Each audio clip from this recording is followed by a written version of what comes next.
You know, sometimes it's time to step away from the computer. Go out and be with the nature. Look at all those trees. Beautiful rain. Take a journey with me.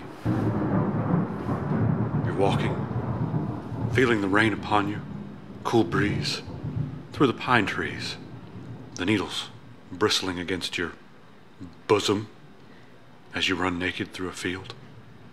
Suddenly, everything stops when you hear the door knock. It's the FBI. They want to know why you've been downloading Breaking Bad.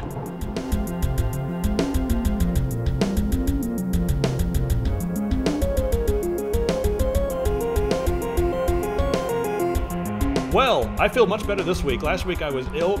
A lot of people thought there was something wrong with the audio. No, the audio is always going to sound this way because I'm in a new place and it's got a different sound. It's a different ambiance. And Wendell, you're in a new place too, but the ambiance is more the same, I suppose. Yes. Well, I'm in my own office now. ... question mark. In the center of the earth. Is it an office or a lair, you think? It's more a lair. It really is more a lair. Good. More things get done in a lair. We have to do the combined lair tour one of these days. All right, we do have some new T-shirts. No, not they're the same old T-shirts, but we keep running out. So you guys are awesome. We upgrade the quality. You know, we're using next level apparel. It's we continue to order more of those. We're going to get some girl shirts in as well. So we're going to do American Apparel for those because I do like the girl shirts. So that's a heads up for that. We have a lot of game servers, and we've got Rise of the Triad, which I'm going to keep up to date. Chivalry, we have to update that one. And what else do we have here? DayZ Overwatch. Oh, you got DayZ Overwatch up and running? Yes, that is up and running, and it's already being enjoyed. Now, if you want to get onto these, it's easy. Just go online and do we still have game.techsyndicate.com? Is that what it is? It's I think forwarded? It's DayZ.techsyndicate.com. You got to go to the forums, but there are forums for all these. Oh, and Minecraft. Minecraft is up and running and all that. And that's minecraft.techsyndicate.com. So pretty easy. Game servers. Yeah, game servers. And you guys can go and vote for what other game servers you like. Yes. And that list may change as new games come out, so who knows. Yep. All right. Game deals, also. It's good to be a PC gamer. Just, keep in mind when you're looking for new games, techsyndicate.com/game deals. We've got a lot of them there. All right, let's get down to business this week. Nebraska is following suit, just like Vermont, and their attorney general has had it with the patent trolls that are, causing harm and damage to the companies of Nebraska. So it's good to see another state jumping on board and trying to stop some of these patent trolls. So hats off to Nebraska. Dell is now a private company. Let's talk about what's going on for the future of Dell. $25 billion buyout. Michael Dell has his company back. It's now his, and it's all secret now. So what are they going to do? Well, I think that everyone wants to be a products and services company, and they're going to have some tablets. They're going to be, Dell tablets coming out. They want to go into that area. They just they're all about the services, and I think we've got some ideas. Wendell, what would you do to fix Dell? Well, I would make the shopping cart the most amazing shopping cart experience ever, where you can go and buy an Optiplex that you saw on Tech Bargains for $550, and they don't charge you $250 to upgrade to a 128 gig SSD. It would just be painless, and the price that I pay for that Optiplex would be the same price that, Chase Bank or some other Fortune 500 company pays for that, because they play games with the pricing and it drives me insane. Well, you're always assigned a salesman. If you have an account, you get assigned a salesman. Let me tell you what you need to do, Dell. Get rid of all the salesman nonsense so that everyone pays the same low price, and install someone to help small businesses or even large businesses, to help them with their purchase. Say, hey, we've got all this stuff. Have someone there say, okay, well, you also need this and this. Make a good recommendation. Maybe they'll take you up on it.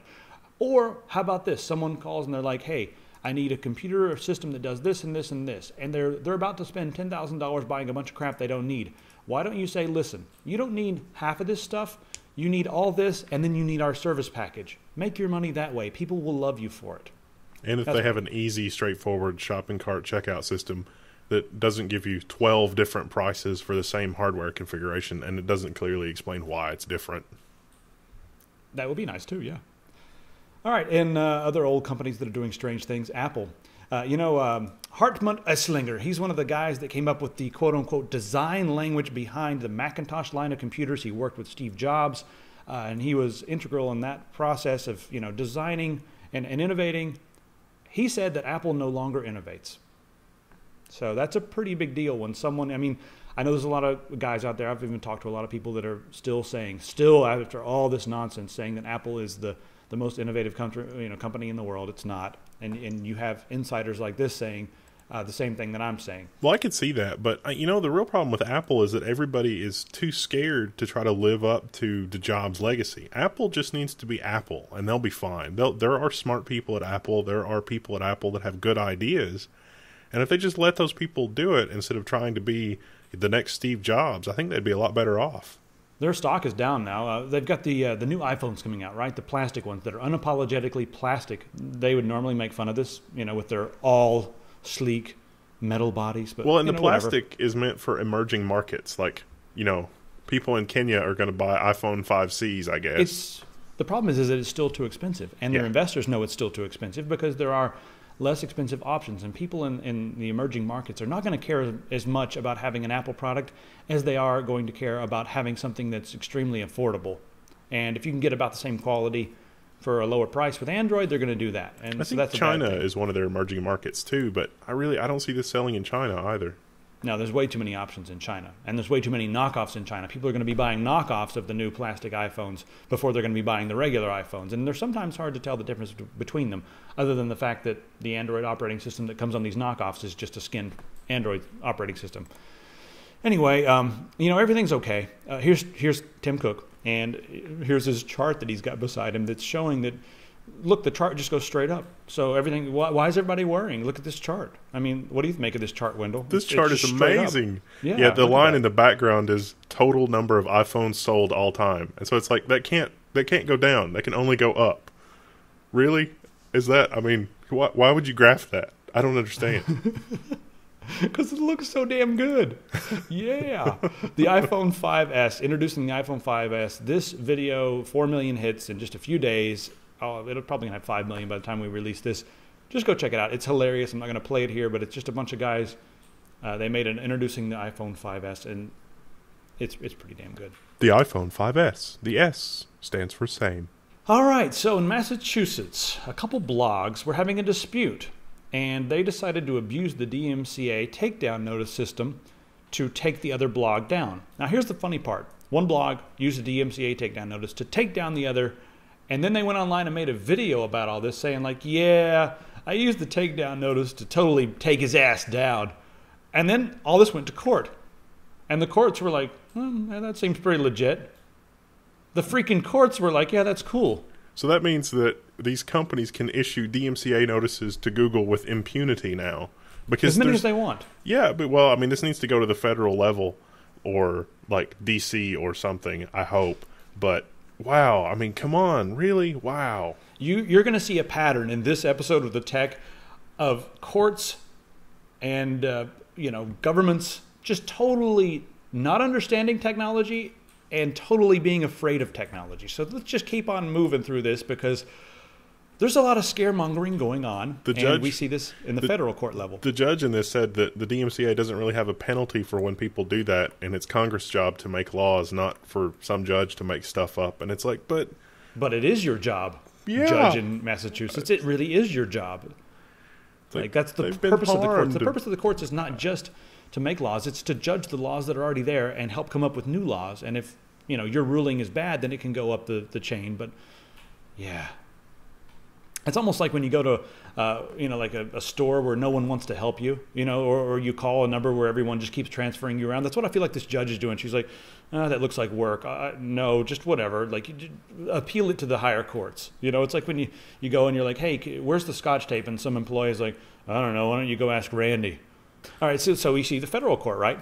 There's a case going on right now, and the federal courts are scaremongering about the idea of open source software, and they're putting out a warning saying like, hey, warning, this open source software, anybody can go in and change the code. This is clearly uncool. So that's also going on, they're instilling fear in everyone who's using this software. All right, so if you guys just noticed a weirdness in the light, we actually just had to change the camera settings because a cloud came over. That's what it's like being in the woods. Anyway. It's not a cloud, it's a Black Hawk. They're coming for you. Get out of there. Get out of there. We can finish this episode while Pistol holds them off. With her pistol? All right, let's talk about what's happening in the internet world right now. Now, of course, in Australia, there was the nonsense, and we'll get to that in just a second. First off, I want to talk about this. So normally, most airplanes, when you go up and you fly around and all that stuff, there's like 10 megabits per second that are shared throughout the entire plane. Well, there's a new technology that's going to allow them to hit 60 megabits per second, combining satellite technology with also a ground-to-air or air-to-ground. So they can hit 60 megabytes per second in the freaking air. Megabits, not megabytes. That'd be a lot. Megabits per second in the air. That'd be 600 while they're flying megabit. around. Yeah, that'd be all. That's close to like Google Fiber in the air, but not quite. So 60 megabits per second in the air, they're able to hit, but they can't hit like 25, megabits per second by 2019 in Australia. That's ridiculous. Now, how are they doing this, Wendell? Why? Well, are they trying to make money from all angles? Well, they charge you a lot. The go-go in-flight stuff is crazy. Yeah, but, it really is. I think you sort of have bled into the next story, which is Verizon wants the web to be pay-per-view. Yeah, we can bleed into that one because I just wanted to use that as like a holy crap, they're able to do this in the air, but they're having trouble, whenever it comes to expanding the broadband on the ground, there's so much resistance. But up there, they're making money hand over fist, so of course they want to do it. Well, 60 meg for the whole plane's not really that much. Yeah, but it's still better than 10. Better than Australia. Yeah, it really is. Let's go ahead and talk about Verizon's diabolical plan to turn the web into pay-per-view, because this could be extremely dangerous. It's a net neutrality issue, and we didn't have any rulings in net neutrality in the government. They kind of just left it alone. And I didn't know how to feel about that. I mean, a lot of people, especially the libertarians, were like, let's just let the market correct itself. And the problem we have right now with the market is that there are way too many monopolies, and a lot of different areas that you move to in the world, you can only have one service. So these are like regional Verizon, monopolies. So it's not that we have too many monopolies, because that statement doesn't make sense on the face of it. Yeah. But you have a monopoly in the Southwest United States and the Northeast and the West and blah blah blah. In a geographical area, you have a monopoly, and the consumers just do not have options. So if you're stuck in an area that has Verizon, and they hatch their evil plan right now, they're fighting in government to make this work. But go ahead and tell them how this works, Wendell. Okay, so this article is about Verizon, and Verizon saying it's the same old story we've heard before, where it's like, oh, well, Google, a lot of our customers really enjoy Google, and it'd be a shame if something happened to your packets as they were going through our network. And so they're sort of threatening these internet companies like Google to make Google pay them directly for the traffic they carry. And it's like, whoa. You're an ISP. People are paying you for this traffic in the first place, and now you want to make money from the people where the packets come from? So you want to make money coming and going? That is a very textbook. It's a textbook definition of a monopolistic abuse. And Tech Syndicate would have to pay money, more than likely, if we got big enough to be on Verizon as well. Yeah, so if we look at Tech Syndicate and be like, hey, you guys are getting a lot of traffic. Do you guys want to keep getting a lot of traffic on Verizon? With Verizon customers, you better give us some money. It's like, I'm sorry, you can't get to that. And we see this happening with Netflix too, because it's like, Netflix uses a lot of traffic, and we don't want that, and you're going to have to pay us to have more connectivity because all of our people want to use Netflix. And it's like, I'm sorry, they're paying you for your 20 meg or 50 meg or 10 meg whatever connection. They're entitled to that much bandwidth, and that's enough bandwidth to watch Netflix. It's not their fault if you don't have enough backhaul to support that. It's weird. I'm seeing conference rooms filled with CEOs in funny, boring suits, all looking at this and going like, my God, look at all the people there that Netflix is making money on. I want to make some money on all those people that are going there. Let's call Netflix and ask for some of that money. Like, is that the thought process that goes through here? They don't realize that they're already making money on all those people because they're selling them the internet connection, and Netflix is one of the reasons they even want an internet connection in the first place. Yeah, fundamentally, these businesses don't understand that they are not a content producer, they're a content carrier. They're carrying content. Somebody else is making a lot of money with traffic going through their infrastructure, and so they think they're somehow entitled to that. That is how sociopathic these people are. Well, let's talk about what else they're doing. They now have lobbyists in Congress going around bothering people because they want to overturn key portions of Section 230 of the Communications Decency Act. Now, let's talk about this for a second, shall we? Yeah, this has been really nice because there's a really nice Atlantic article you should go read, and we're not going to go into it in great detail, but this is one of the few things in the Communications Decency Act that was accidentally okay because it codifies specific legal protections for people if we look at how it's been used by innovators and entrepreneurs and inventors and small companies for a legal shield and legal protection. The Atlantic article talks about like the VCR and how the VCR was an uphill battle for Sony, and there wasn't anything like this in the law at the time. And so you should just go read the article and look at that, because it's interesting, because they want to take that away, and that's a legal protection for small websites and small forums like ours. It's a protection against crazy members that we might have. I would go a step farther, because TV and media and movies would exist without the VCR, but I do not think that the web as it is today would exist without Section 230 of the Communications Decency Act, because that section is the portion that says that if someone goes onto our website and posts something awful, we are not responsible for what they post. So if they overturn this, then everyone's going to have, we're going to pretty much go out of business, because we're not going to be able to chase around everyone on our website and make sure they don't post bad stuff or whatever, or torrent links or something awful. Here's the thing. We're not going to be able to do that. So what they want to monetize this as well. So go ahead with what you were going to say. I think that the real thing, and nobody's really talking about this, but I think if Verizon is really boldly talking to the FCC and saying, you don't have any authority here. We don't want to, you can't say what we can do and what we can do and what we can't do on our network.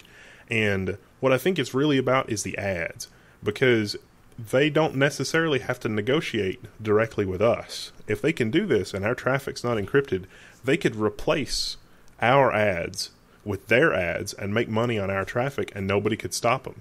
And that takes us right back to that board meeting I was just talking about, where they're all sitting around going like, hey, look at all these people. And you know what? They're using our service to go to that website, and then this website is making all our money because they've got ads. We want those ads. That should be ours, because people are using our service to get there. And that's a conversation that's been brought up in the past, but is really unpopular, and they're not talking about now. But if the FCC does have no authority here, it's only a matter of time before that happens. All the internet's going to hell, but we have 4K Blu-rays. Now, 4K Blu-rays are kind of a head-scratcher, right?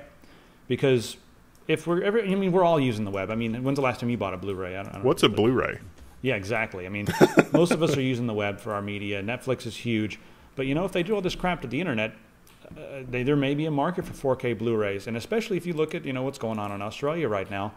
Everyone in Australia is going to have to buy 4K Blu-rays, because they're not going to be able to stream, HD content, especially now that Malcolm Turnbull has come out and he's saying no to this petition. There's a big petition going on right now. It's the NBN petition. They want their high-speed internet to go through. Even though, the election happened and, Murdoch won the election, we'll say. Rupert Murdoch is now the president. More or less, yeah. He's the chancellor of Australia, because he pretty much won the election. And, the large bill, fiber to the home, was shot down.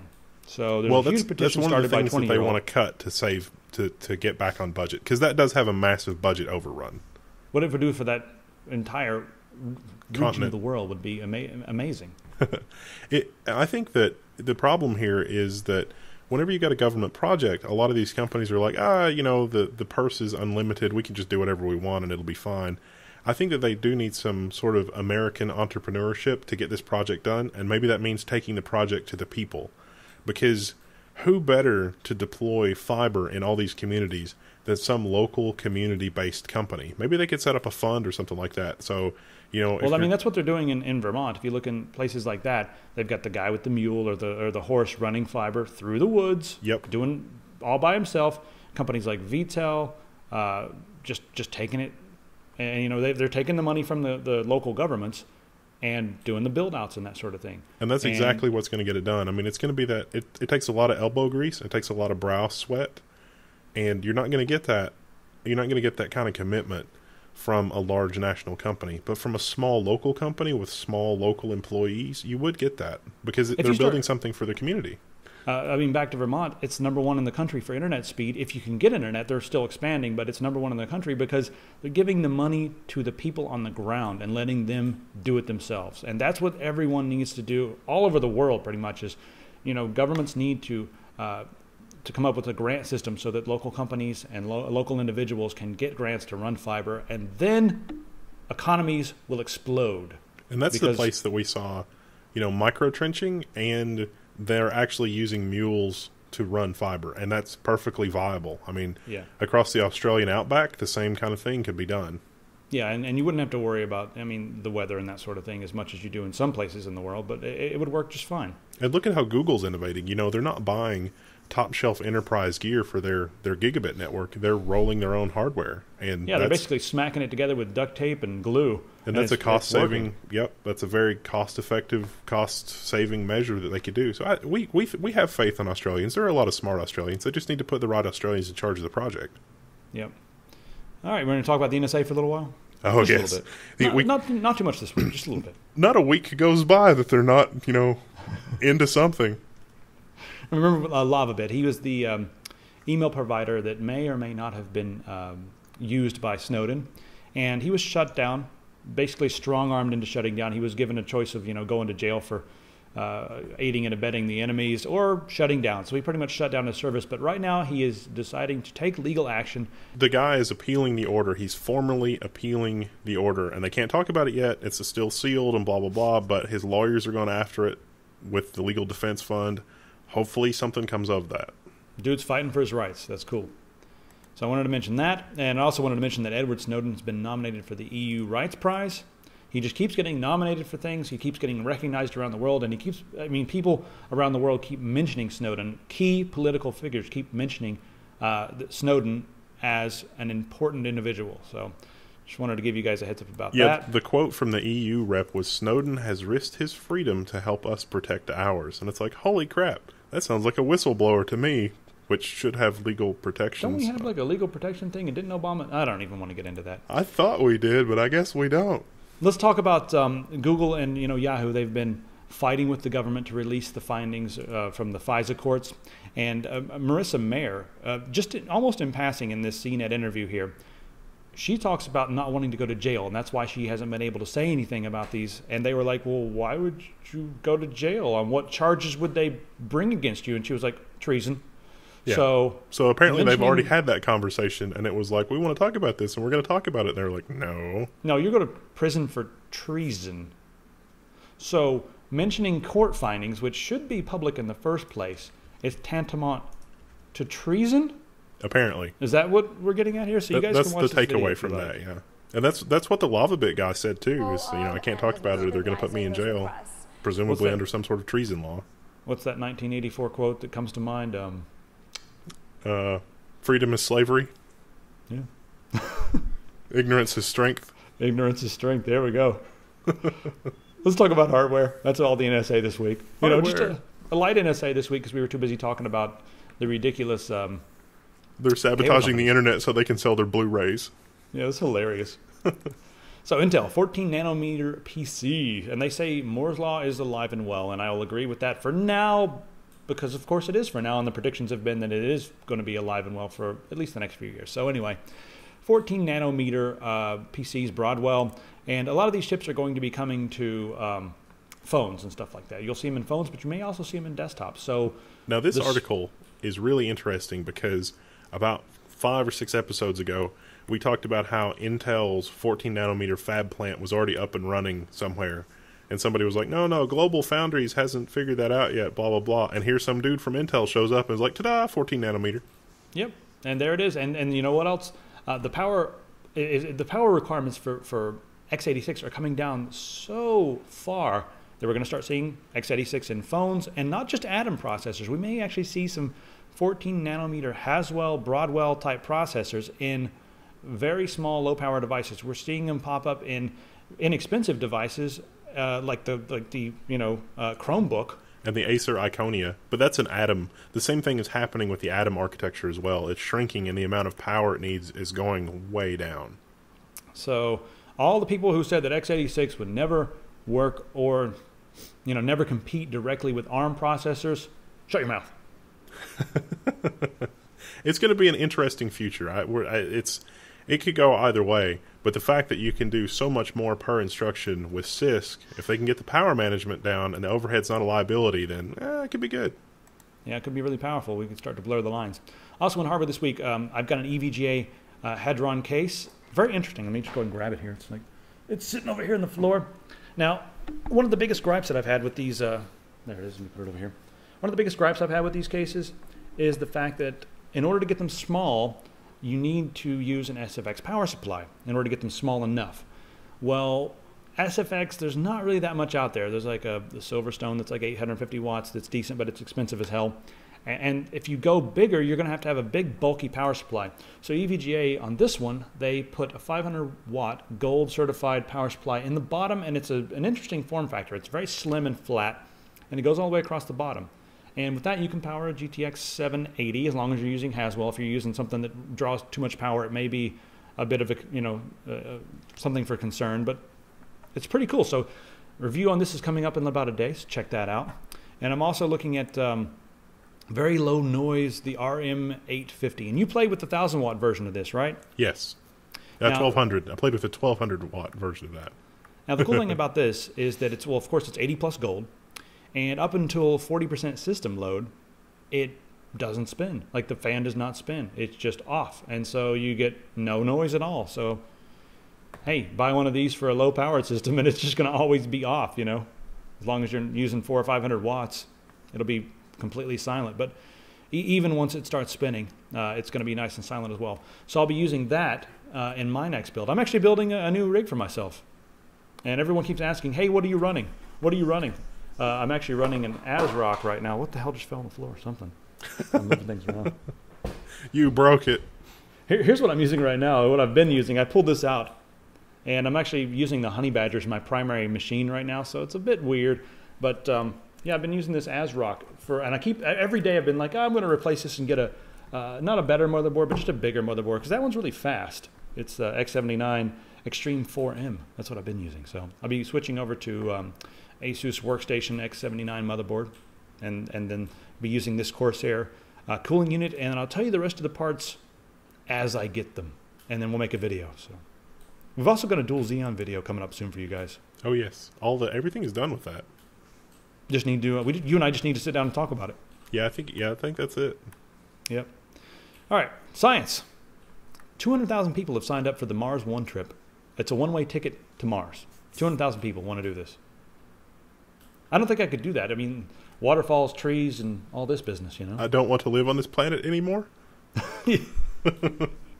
Quantum teleportation. The first successful quantum teleportation. And this is awesome. Now, it's still bound by classical mechanics. But so you still have to have a light between the two of them, right? Yes. But they are able to transplant an atom from point A to point B. Not exactly teleportation, but they can move an atom, and it's in the exact state from point A to point B. It's the beginning. It is the beginning. Also, 2 atom thick glass. So, by accident, some scientists at Cornell University and Germany's University of Ulm, they accidentally created 2 atom thick glass. That's really awesome. Funny. I love when stuff like this happens by accident. So they broke Guinness Book of World Records for thinnest glass ever. And, yeah. So pretty soon you're going to see, like, beer bottles come in 2 atom thick glass. I don't think that would be very strong. I'd want it, though. It'd be so lightweight. Speaking of silly beer drinking, you guys should take a look at this. It's on livescience.com. It's the Ig Nobel Prize. And there's 10 different funny prizes here. Wendell, I'll let you go through some of them. Like the beer one just now, number 1. Yeah, the 2013 winners are in. The number 6 winner was this team won the joint prize in biology and astronomy for their celestial discovery that that lost dung beetles find their way home by looking at the Milky Way.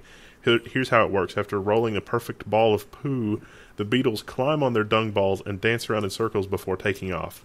The little jig lets the beetles check out the sky to get their bearings. That's the same way they do it on pirate ships, right? They dance a jig on a ball of poo on a pirate ship? Is that what you're saying? Yeah, that's or is that some kind of superstitious thing from, I don't know, the Dutch Navy? I don't know. Anyway, number 1 was that when you think you're drunk, you think you're beautiful. Not when you are drunk, you're actually beautiful, but when you think you're drunk, you think you're beautiful. This discovery was made and published in the British Journal of Psychology. So that's the number 1. So there are a lot of fun things over there. You should go check it out. Yeah, it is kind of fun. There's also an explanation of what the Ig Nobel Prize is, and there's a link for that article in the description. here's the way this works. There's a thing in the description. You click on it, it takes you to our site, and there's a link to all these articles. And no, we're not going to put the links to where all of this stuff is in the video. Sorry. Now let's get to talking about games. But before we get to talking about games, I want to check out this new technology here. And it allows you to take photos and then turn those photos into 3D objects. And it's beyond. I mean, there's some technology that's been floating around out there that does this, but this is just absolutely beyond. Look at this. I need to get the version of this that makes models for Arma 3. This example shows modeling attack. After Yeah. modeling, we map the texture So for the video image games and just edit the magic creation model just got a features. lot easier. It takes the texture and everything. So take a look at that video. It's going to be ridiculous, especially for game developers. I backed this on Kickstarter this morning. Maybe I did it because everyone else was doing it. But this game, Hyper Light Drifter, Kickstarter just went live. Dude goes to sleep. Let me read you some of his This example updates. shows how we mo- He went to sleep and says, wow. He says, project smash, project funded. Also, I just woke up. Wow, $20,000 in 9 hours. So, yeah, the game's been funded. It looks a lot like Zelda. Did you see the trailer for this yet? Yeah, it looks really, really interesting. The premise looks pretty interesting. It looks like, graphically, it looks kind of like that sword and sorcery game. But gameplay-wise, maybe Zelda-esque. So I'm quite looking forward to that. Also a little bit grittier and whatnot. So check that game out on Kickstarter. Once you watch it, I mean, it's artistically beautiful. Steam is debuting a family sharing service where you can, you get 10 people and you can share with them. So here's the way this works. Let's say you're on Steam and you're looking at a game and maybe you want to buy it, maybe you don't want to buy it, but it'll notify you if one of your 10 family members or 10 selected friends has that game, and it said, do you want to, ask him to borrow this game? So you can say, hey, can I borrow this game? And then the other person will get a notice and they'll loan you the game. So they'll have it, it'll basically be loaned to you for a period of time. You can try it out and then maybe buy it later. Do you think this is a pretty good idea? Think they're going to end up selling more games because of this, or do you think they're going to actually hurt their sales? I think Microsoft announced this first with the Xbox, and this is what they were trying to do with their Xbox games, is to do the family access and family sales. This reminds me a lot of that, and it's long overdue for Steam, and if they did it because of the Microsoft announcement, then that's good. So this could be interesting. If you're looking for some time killers, there's a Game of Thrones 8-bit game that you can go and play. Just download it for free and play it. Link in the description. And there's another game called Super Hot. Have you seen Super Hot yet? I haven't seen Super Hot. It's interesting. It's a first-person browser shooter game using Unity, the Unity web thing. Here's the premise. It's just a very simple 3 or 4 level game. The time only moves when you're moving. So you run into a room and there's a bunch of guys shooting at you and you stop. Everything stops. You can turn your head and look and aim at them, but as soon as you move again, everything continues. So it's actually interesting. It's like it gives you a puzzle element on top of the FPS. So it's kind of fun. I also want to note that games like this are cool and innovative and all that stuff, but a lot of the media out there, a lot of the game journalists out there, they go freaking crazy over games like this and call them like the most important game ever made, and they call them, games like that jump kick or whatever, dive kick, where there's just 2 buttons and it's dive and kick. That's it. You just hit these 2 buttons. I saw some articles online from, game journalists that said, oh my God, this game is so important. Guys, it's 2 buttons. It's not that important. It's interesting and it's whatever, but do you think it's that important? Am I overreacting here? No, the gaming has a looser definition today now than it did even probably 5 years ago. Well, I just feel like a lot of these websites freak out about simplicity. Yeah. And I get it. Simplicity is really cool and innovation is really cool, but it's casual gaming. It's like, oh, we just want to do casual gaming. But at the same time, Candy Crush is a cancer upon us all. Don't touch me, you filthy casual. Well, not because Candy Crush is casual gaming, but because of what Candy Crush is. I mean, it's just it's just bad for gaming. Let's talk about some games that actually are important and are innovative and are indie. Humble Bundle 9. The Humble Indie Bundle 9 has FTL and Fez, Mark of the Ninja, Brutal Legend, Trine 2, the complete Trine 2 with all the expansions, and Eats Munchies. But the games I want to highlight here, Fez and FTL. Very simple, but they are not casual. No. But they're still simple and innovative, and I was up all night last night playing FTL. Oh, you know, Minecraft is a really interesting one because it's kind of casual. Like you can casually play you can casually play Minecraft, but Minecraft is not a casual game, and so yeah, there is that you can mechanic. casually play it, but it will take over your life if you're not careful. Yes, so that's nice. Whereas if Candy Crush takes over your life, you're a vacuous human being. I feel kind of good because I don't even know what Candy Crush is. So I mean, I think I feel good about myself. I only know about it because I read an article about it, and I was like, "What? This exists?" And then I had to go see, and it was just as bad as they said. All right. Well, I think that's it for today. I guess we can leave you guys with what can we leave them with? Hope for the future? No, we never have hope for the future. What the feds are coming any day now. I mean, what are you talking? Hope for the future? What the hell? Subscribe, please. I mean, you should. I would if I were you. But I'm a little bit biased because I'm me. Well then, that was interesting. Shenanigans. Shenanigans, yes. We'll do more shenanigan videos soon. But yeah, that's it. Watch for hardware videos coming up. New office is like 80% finished. I'll be building a new computer soon, so stay tuned for that and all kinds of other things. Stay tuned for all kinds of things. Click click love. Is there a love button? There needs to be a love button. Click love. Like us on Facebook. Go to Twitter. Hang out with your friends. Hit us up on Foursquare, Instagram. What's that other thing that everyone uses? Use all the social media. LinkedIn. Go tell all your friends about us. Get a job in the city. I only know about the Twitter. And yeah. Bye. See you guys next time.